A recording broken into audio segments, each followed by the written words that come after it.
Je commence la lecture. Max s'est cassé la jambe. Il était une fois un petit garçon nommé Max, âgé de 6 ans, qui était toujours plein d'énergie et d'aventure. Max aimait courir, sauter et explorer le monde qui l'entourait. Un jour, Max était dans le jardin de sa maison avec ses amis, jouant à cache-cache, lorsqu'il a trébuché sur une branche d'arbre cachée dans l'herbe. Max est tombé et a ressenti une douleur intense dans sa jambe. Sa mère, qui avait observé toute la scène depuis la fenêtre, a couru à son secours. Ils se sont rendus à l'hôpital pour faire examiner sa jambe. Le médecin a confirmé qu'il s'était cassé la jambe et qu'il devait porter un plâtre pendant plusieurs semaines pour guérir. Max était triste d'apprendre qu'il ne pourrait pas courir et jouer comme avant, mais il savait que c'était nécessaire pour sa guérison. Ses amis lui rendaient visite et lui apportaient des dessins et des jeux pour le divertir. Sa mère lui lisait des histoires. Max gardait le sourire. Il se concentrait sur sa guérison. Max écoutait les conseils des médecins et suivait ses exercices de rééducation avec sérieux. Après plusieurs semaines, il retourna chez le médecin pour retirer son plâtre. Il se sentait à la fois excité et nerveux. Le médecin examina sa jambe et lui dit qu'elle était complètement guérie.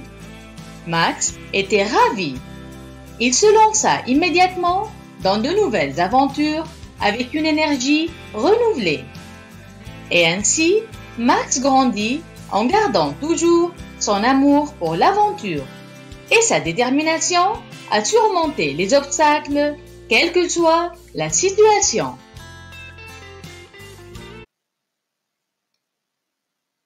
Nous voilà arrivés aux exercices de compréhension et commençons par l'exercice numéro 1. Je lis la consigne. Je réponds par vrai ou faux. Vrai ou faux.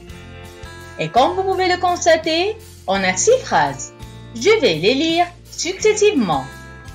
Commençons par la première phrase. Max vit dans un appartement. Dans un appartement. Max vit dans un appartement. Deuxième phrase. Max n'a pas d'amis. Max n'a pas d'amis. Troisième phrase. Max s'est cassé le bras. Max s'est cassé le bras. Quatrième phrase. Max est guéri. Max est guéri. Cinquième phrase. Max obéit au médecin. Max obéit au médecin. Sixième phrase. Après l'accident, Max a détesté l'aventure. Après l'accident, Max a détesté l'aventure.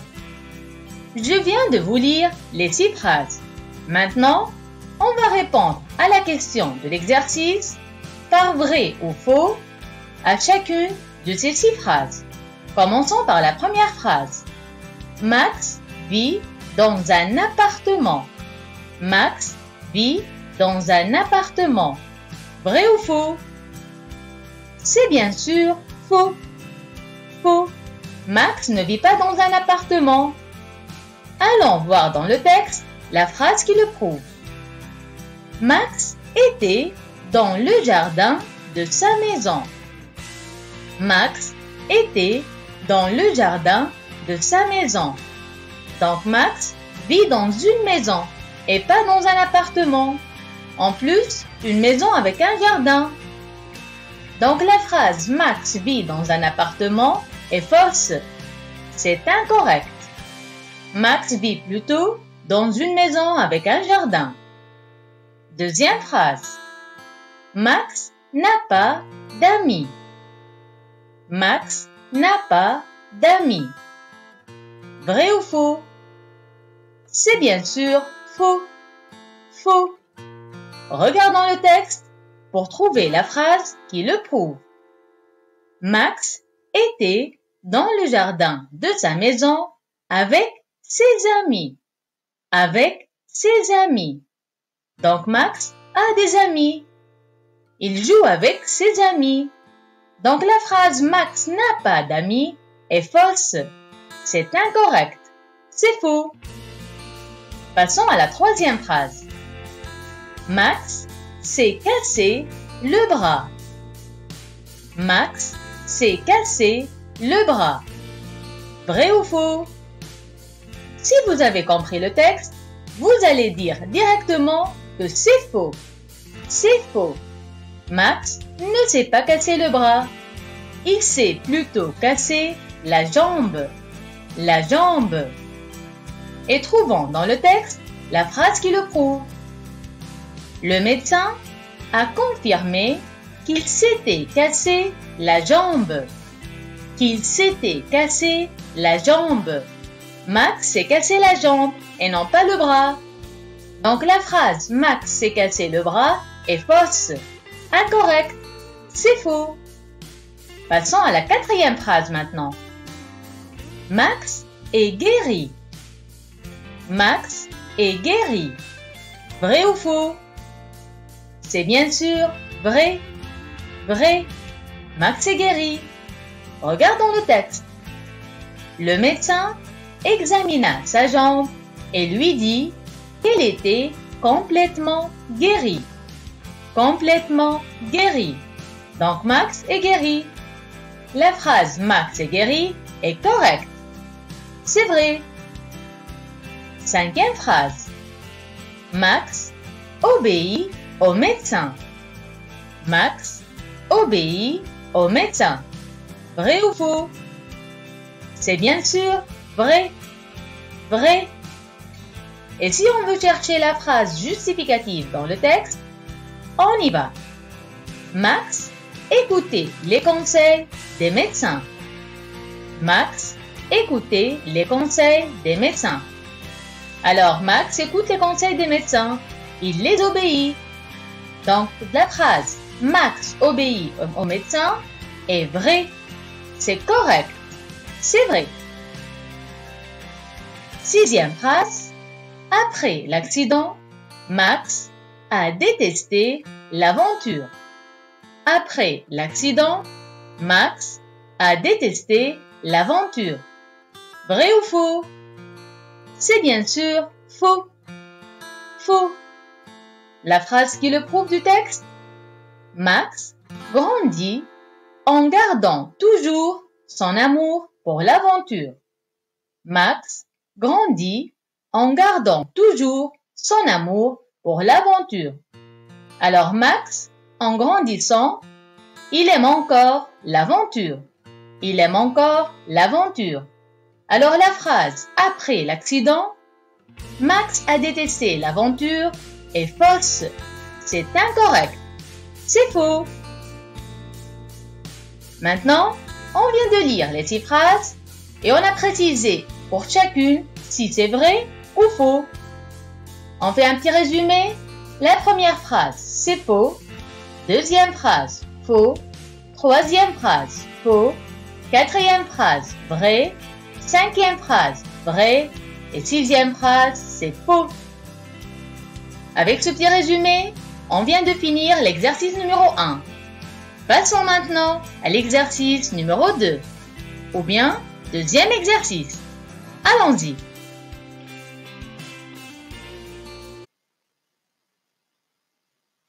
Commençons par lire la consigne. Je lis la question et je réponds par une phrase complète. Je lis la question et je réponds par une phrase complète. Et comme on peut le constater, on a 3 questions. Je vais les lire successivement. Première question. Qu'est-il arrivé à Max? Qu'est-il arrivé à Max? Deuxième question. Que font les amis de Max après sa blessure? Que font les amis de Max après sa blessure? Troisième question. Combien de temps faut-il à Max pour guérir? Combien de temps faut-il à Max pour guérir? Je viens de vous lire les trois questions. Commençons maintenant à répondre à chacune de ces questions. Première question. Qu'est-il arrivé à Max? Qu'est-il arrivé à Max? Qu'est-ce qui lui est arrivé? On peut dire Max est tombé. Il s'est cassé la jambe. Max est tombé. Il s'est cassé la jambe. Cherchons dans le texte la phrase qui le justifie. Le médecin a confirmé qu'il s'était cassé la jambe. Le médecin a confirmé qu'il s'était cassé la jambe. Donc Max est bien tombé et il s'est cassé la jambe. Deuxième question. Que font les amis de Max après sa blessure? Que font les amis de Max après sa blessure? On peut répondre par les amis de Max lui rendent visite pour le divertir. Les amis de Max lui rendent visite pour le divertir. Trouvons la justification dans le texte. Les amis, ses amis, lui rendaient visite et lui apportaient des dessins et des jeux pour le divertir. Ses amis lui rendaient visite et lui apportaient des dessins et des jeux pour le divertir. Alors, les amis de Max lui ont rendu visite à l'hôpital. Ils sont allés à l'hôpital pour rendre visite à Max. Et bien sûr, pour le divertir. Pour le divertir. Troisième question. Combien de temps faut-il à Max pour guérir? Combien de temps faut-il à Max pour guérir? On peut répondre par Max doit attendre plusieurs semaines pour guérir. Max doit attendre plusieurs semaines pour guérir. Justifions notre réponse en se basant sur le texte. Le médecin a confirmé qu'il s'était cassé la jambe et qu'il devait porter un plâtre pendant plusieurs semaines pour guérir. Pendant plusieurs semaines pour guérir. Donc Max doit rester plusieurs semaines avec un plâtre afin de guérir. Alors pour répondre à la question, on doit dire que Max doit attendre plusieurs semaines pour guérir. Ainsi, on vient de répondre aux trois questions de l'exercice numéro 2. On peut passer donc à l'exercice numéro 3, ou bien troisième exercice. Allons-y.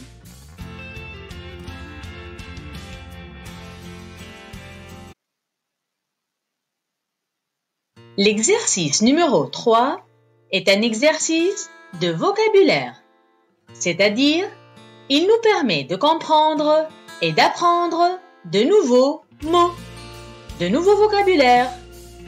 Allons-y. Lisons la consigne. Je trouve les synonymes des mots suivants. Je trouve les synonymes des mots suivants. On constate qu'on a 3 mots. Lisons-les. Le premier mot, à l'instant. À l'instant. Le deuxième mot, découvrir. Découvrir. Le troisième mot, regarder. Regarder. Ainsi, on doit regarder ces 3 mots et essayer de trouver leurs synonymes dans le texte. Dans le texte. On commence la correction? Allez-y. Le premier mot, à l'instant. À l'instant. Le synonyme de ce mot du texte est immédiatement. Immédiatement. Dans le texte, on nous dit « Il se lança immédiatement dans de nouvelles aventures. » Il se lança immédiatement dans de nouvelles aventures. Alors on peut dire aussi « Il se lança à l'instant même dans de nouvelles aventures. » Il se lança à l'instant même dans de nouvelles aventures. Le deuxième mot, découvrir. Découvrir. Cherchons son synonyme dans le texte. Le synonyme de découvrir est explorer. Explorer. Dans le texte, on trouve Max aimait courir et explorer le monde qui l'entourait. Max aimait courir et explorer le monde qui l'entourait. Explorer, c'est-à-dire découvrir. Alors on peut aussi dire Max aimait courir et découvrir le monde qui l'entourait. Max aimait courir et découvrir le monde qui l'entourait. Nous voilà au troisième mot. Regarder. Regarder. Son synonyme dans le texte est observer. Observer. Alors on trouve dans le texte sa mère qui avait observé toute la scène. Sa mère qui avait observé toute la scène. On replace observer par regarder et on peut dire ainsi sa mère qui avait regardé toute la scène. Sa mère qui avait regardé toute la scène.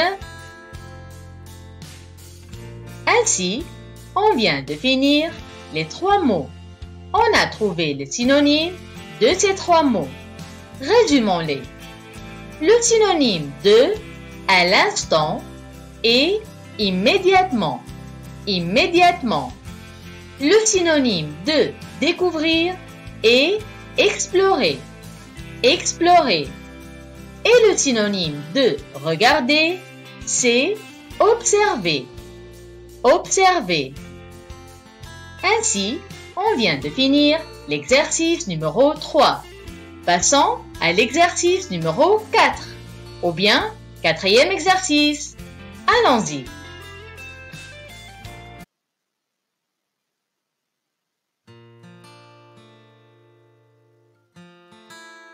L'exercice numéro 4 est aussi un exercice de vocabulaire. Il nous permet aussi de comprendre et d'apprendre de nouveaux mots. Bien sûr, de nouveaux vocabulaires. Mais cette fois-ci, on ne va pas chercher les synonymes de certains mots, mais plutôt leur contraire. Leur contraire. Allons-y. Commençons par lire la consigne. Je trouve les contraires des mots suivants. Je trouve les contraires des mots suivants. On peut bien constater qu'on a trois mots dont on va chercher les contraires. Commençons. Le premier mot est jamais. Jamais. On doit chercher son contraire dans le texte. Le deuxième mot est heureux. Heureux. On doit aussi chercher son contraire. Et le troisième mot est après. Après. On a bien lu les trois mots. Commençons maintenant à trouver la réponse. Alors, pour le premier mot, le mot jamais. Jamais. Son contraire est toujours. Toujours. Toujours est le contraire du mot jamais. Jamais. Le deuxième mot, heureux. Heureux. Le contraire du mot heureux est triste, triste. Heureux, c'est-à-dire content. Triste, c'est-à-dire fâché. Il est heureux, il a gagné le match. Il est triste, il a perdu le match. Triste est le contraire de l'adjectif heureux. Heureux. Troisième mot, après. Après. Le contraire de après est avant. Avant. Après le match, on va manger des pizzas. Avant le match, on doit rester tranquille. Et on peut même s'entraîner. Alors le contraire d'après, c'est avant. Avant. Donc on répète, jamais. Le contraire, c'est toujours. Je n'ai jamais fait des exercices. Je fais toujours mes exercices. Jamais, le contraire, c'est toujours. Heureux, le contraire, c'est triste. Ce sont tous les deux des adjectifs. Et après, le contraire, c'est avant. Donc, on vient de finir maintenant l'exercice numéro 4. Et on peut bien le résumer encore une fois. Le contraire de jamais, c'est toujours. Le contraire de heureux, c'est triste. Et le contraire d'après, c'est avant.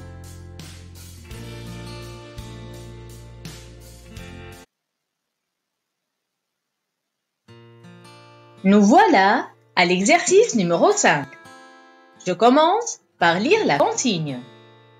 Je complète les phrases par les mots suivants. Je complète les phrases par les mots suivants. Je lis les 6 mots. Jardin, guérir, Albert, dessin, conseil, d'aventure. Je répète, jardin, guérir, Albert, dessin, conseil, d'aventure. Avec ces mots, on va compléter les 6 phrases ci-présentes. Alors, je vais commencer par lire les 6 phrases. Première phrase. L'ami de mon cousin est nommé. Je dois compléter par le mot. L'ami de mon cousin est nommé. Deuxième phrase. Max voyage tout le temps. Il a vécu beaucoup. Max voyage tout le temps. Il a vécu beaucoup. Troisième phrase. Grand-père nous aime. Il nous donne beaucoup de. Grand-père nous aime. Il nous donne beaucoup de. Quatrième phrase. On prend les médicaments pour. On prend les médicaments pour.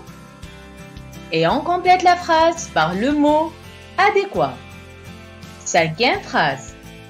Hier, j'ai vu un lapin dans mon. Hier, j'ai vu un lapin dans mon. Sixième phrase. J'aime colorier. J'ai fait beaucoup de. J'aime colorier. J'ai fait beaucoup de. Si vous avez trouvé les mots adéquats pour chaque phrase, on peut commencer ensemble la correction de cet exercice. Allons-y. Phrase numéro 1. L'ami de mon cousin est nommé. Lorsqu'on dit nommé, c'est-à-dire on va dire son nom. Albert. Albert. L'ami de mon cousin est nommé Albert. Deuxième phrase. Max voyage tout le temps. Il a vécu beaucoup. Beaucoup d'aventures. D'aventures. Max voyage tout le temps. Il a vécu beaucoup d'aventures. Troisième phrase. Grand-père nous aime. Il nous donne beaucoup de conseils. Conseils. Grand-père nous aime. Il nous donne beaucoup de conseils. Quatrième phrase. On prend les médicaments pour. pour guérir. Guérir. On prend les médicaments pour guérir. Cinquième phrase. Hier, j'ai vu un lapin dans mon jardin. Jardin. Hier, j'ai vu un lapin dans mon jardin. Sixième phrase. J'aime colorier. J'ai fait beaucoup de dessins. Dessins. J'aime colorier. J'ai fait beaucoup de dessins. Et voilà. On a fini de remplir les 6 phrases par les 6 mots adéquats. Faisons très vite un petit résumé de cet exercice. Première phrase, l'ami de mon cousin est nommé Albert. Deuxième phrase, Max voyage tout le temps. Il a vécu beaucoup d'aventures. Troisième phrase, grand-père nous aime. Il nous donne beaucoup de conseils. Quatrième phrase, on prend les médicaments pour guérir. Cinquième phrase, hier, j'ai vu un lapin dans mon jardin. Sixième phrase, j'aime colorier. J'ai fait beaucoup de dessins.